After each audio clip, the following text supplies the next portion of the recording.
Bonjour et bienvenue dans ce module de formation. Dans le cadre des mesures exceptionnelles liées au Covid-19 ou coronavirus, nous allons reprendre ensemble la gestion des arrêts de travail. Nous commencerons par voir ensemble comment créer un arrêt de travail et bien suivre la gestion du nombre de jours de carence. Nous contrôlerons cet arrêt dans le bulletin de salaire et l'impact du prélèvement à la source sur ces IJSS. Ensuite, nous verrons comment générer le signalement d'arrêt de travail en DSN et nous ferons quand même un complément sur le dispositif mis en place sur le site amélie.fr. Nous terminerons bien évidemment par une synthèse.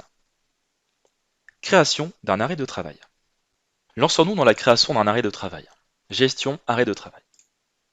Dans cette liste, vous pouvez très bien faire apparaître donc tous les arrêts, pourquoi pas du mois en cours ou de l'année, et selon le statut, les arrêts concernés. Bouton plus pour créer un arrêt de travail. Sélectionnons le matricule de la salariée Florence Boulanger. Puis bien entendu, une nature d'absence de type maladie, avec la nature d'événement numéro 2000 proposée dans le plan de paye Sage. Florence est en arrêt donc du 19, date du jour, jusqu'au 31 mars, date de fin de mois. Via la touche tabulation, les dates suivantes donc s'alimentent en automatique dans mon arrêt, m'alimentent la date de début d'arrêt initial, le 19 mars. Mais concernant donc le dispositif lié au Covid-19, les salariés qui font l'objet d'une mesure d'isolement ou encore qui sont parents d'un enfant de moins de 16 ans, faisant lui-même l'objet d'une mesure d'isolement, et qui se trouvent donc dans l'impossibilité de continuer à travailler, peuvent donc bénéficier des IGSS maladie sans l'application du nombre de jours de carence de 3 par défaut. Pour nous, tout simplement, depuis l'arrêt de travail, il vous suffit de modifier la valeur par défaut par la valeur 0 et donc de réalimenter la valeur qui correspond donc au nombre de jours indemnisés total lié à cet arrêt de travail. Subrogation ou non, à vous de suivre par rapport à votre suivi interne en entreprise. Donc moi je vais sélectionner les dates de mon arrêt de travail, 31 mars 2020, puis je vais valider donc la création de mon arrêt de travail. Ensuite, je vais me rendre dans le bulletin de Florence. Florence, donc depuis l'onglet congé absence, apparaît bien donc la nature d'événement numéro 2000 lié à la maladie, les dates de début et de fin, et une quantité donc en nombre d'heures liée à l'absence maladie. Contrôle du bulletin et du prélèvement à la source sur les IJSS. Depuis le bulletin de Boulanger Florence, nous constatons donc les éléments de paye suivants au niveau du brut, bien sûr son salaire mensuel, mais donc également lié à cet arrêt de travail, la rubrique de retenue, celle de gain, donc l'absence et l'indemnisation, ainsi que les IGSS maladie brute estimées, et, tout en bas du bulletin, d'IGSS net maladie estimée. Bien sûr, les remboursements d'IGSS se font bien plus tard dans le mois et même le mois suivant. Pour aujourd'hui, dans cette simulation, on va supposer que le remboursement est intervenu le 31 mars. Pour ce faire, donc à nous donc, de sortir du bulletin pour retourner dans l'arrêt de travail de cette personne. Donc je vais filtrer sur l'année, Florence Boulanger, et depuis cet arrêt, je vais pouvoir saisir ici la somme de remboursement perçue. Ajouter, on va dire donc pour aujourd'hui à la date du 31 mars 2020. Pour un montant, on va supposer de 371 euros. On a été remboursé un peu plus que ce qui a été estimé par SagePay. Et bien sûr, il y a un delta, saisir une régularisation via ce bouton. Par le bouton plus, c'est le simple fait de cliquer sur plus me permet tout de suite d'avoir la différence entre l'estimation et le réel, que ce soit une valeur positive ou négative. Pourquoi pas la dater également à la même date que le montant de remboursement. Le statut de l'arrêt de travail évolue. À nous donc de valider cet arrêt pour reconsulter le bulletin de Florence Boulanger, puis l'onglet bulletin calculé pour constater un peu plus d'éléments dans le bulletin de paye, à savoir la régule brute d'IJSS et la régule nette d'IJSS. Mais attention, pour aller plus loin et concernant le prélèvement à la source, vous devez, via le groupe de l'onglet valeur de base qui se nomme IJSS maladie, saisir le nombre d'IJ à imposer. L'arrêt créé précédemment avait donc une valeur de nombre de jours d'IJ imposé avec une valeur donc de 13 jours. Depuis l'onglet bulletin calculé, le prélèvement à la source lié aux IJSS a pu se rafraîchir correctement. C'est une rubrique qui s'imprime si elle se calcule et si elle doit se déclencher avec un taux de prélèvement différent de 0. Là, Florence a un salaire trop faible pour que le barème puisse se déclencher. Je n'ai pas importé de fichier CRM avec le taux nominatif de cette personne. Le barème se déclencherait qu'à partir d'une valeur légèrement supérieure à 1400 de rémunération nette fiscale, ce qui n'est pas le cas pour elle. Maintenant, si j'affiche toutes les rubriques la concernant, En allant beaucoup plus bas dans les rubriques de type non soumise, je récupère bien ma rubrique d'IJSS passe concernant le barème. Allons plus loin avec la génération du signalement non DSN de cet arrêt de travail.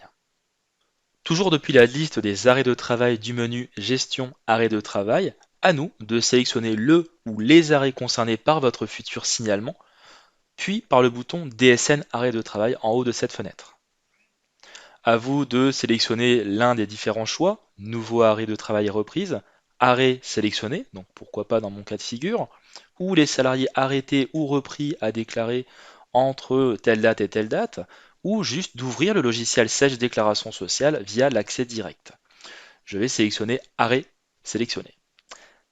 Nous arrivons après la synchronisation dans le suivi des DSN de mon dossier avec la liste des arrêts de travail sélectionnés et transférés, à savoir là sur mars 2020, l'arrêt de travail maladie pour Florence Boulanger avec la date de dernier jour travaillé, le type de l'envoi, le numéro d'envoi, sur quel cahier technique DSN, donc toutes les informations concernées par ce flux déclaratif. Par un double clic, vous pouvez donc accéder au contenu de cette déclaration. Comme n'importe quel type de signalement DSN, vous retrouvez différentes informations concernant l'arrêt de la personne concernée ou encore son contrat, les éléments qui l'identifient en tant que salarié, de son établissement de rattachement, du mode et du type de déclaration ou des éléments relatifs à cet envoi. Il vous suffit juste ensuite de lancer le e-control ou les différents outils à votre disposition pour vérifier l'intégralité du contenu de ce flux déclaratif signalement DSN, pour ensuite lancer l'envoi de votre déclaration par les différents outils qui sont à votre disposition, soit en déclarant en ligne avec les coordonnées exhaustives de votre compte netentreprise.fr ou par le bouton Autre emplacement en générant donc un fichier TXT à déposer sur le site NetEntreprise. Maintenant, voilà, à vous de faire le nécessaire dès que possible, dès que le salarié vous informe de son absence. Faisons un dernier point donc sur le dispositif mis en place par le site amélie.fr. Vous retrouvez différentes informations sur la base de connaissances de Sedge via la KB 109016 qui explique donc toutes les explications donc, concernant le Covid-19 et donc les absences éventuelles d'arrêt de travail maladie pour les salariés et assurés qui font l'objet d'une mesure d'isolement, d'éviction ou de maintien à domicile et qui se trouvent donc dans l'impossibilité de travailler, ou encore les employés et donc parents d'un enfant de moins de 16 ans faisant lui-même l'objet d'une mesure d'isolement et qui se retrouvent donc dans l'impossibilité de continuer à travailler. Les mesures, elles, sont applicables jusqu'au 30 avril 2020. Donc depuis le site amélie.fr, vous pouvez arriver sur cette page de déclaration de maintien à domicile lié au coronavirus, qui est donc un service de déclaration en ligne des arrêts de travail à réaliser par l'employeur, avec toutes les explications nécessaires donc à se dérouler, pour commencer à générer des déclarations d'un ou de plusieurs employés en même temps, avec la possibilité donc d'en ajouter plusieurs, en vous identifiant en tant qu'entreprise, en tant qu'employeur, pour à la fin déclarer les employés en absence éventuelle pour les cas cités précédemment. Synthèse de ce module de formation. À ce jour, vous l'avez compris, le dispositif est et reste valable jusqu'au 30 avril 2020. Les arrêts des personnes concernées devront, eux, se terminer au plus tard à la date du 30 avril. La suppression des 3 jours de carence se fait pour tous les versements d'IGSS maladie. Maintenant, pour toutes les indemnités complémentaires, que ce soit légales et ou conventionnelles, pensez à adapter votre paramétrage. Les demandes d'arrêt sur le site Amélie, elles, comprenez-le, ne remplaceront pas le signalement des DSN arrêt de travail. Tout le monde doit faire le nécessaire. Les IGSS, enfin, restent soumises au prélèvement à la source dans les mêmes conditions qu'habituellement au niveau des IGSS maladies classiques. Merci pour votre attention.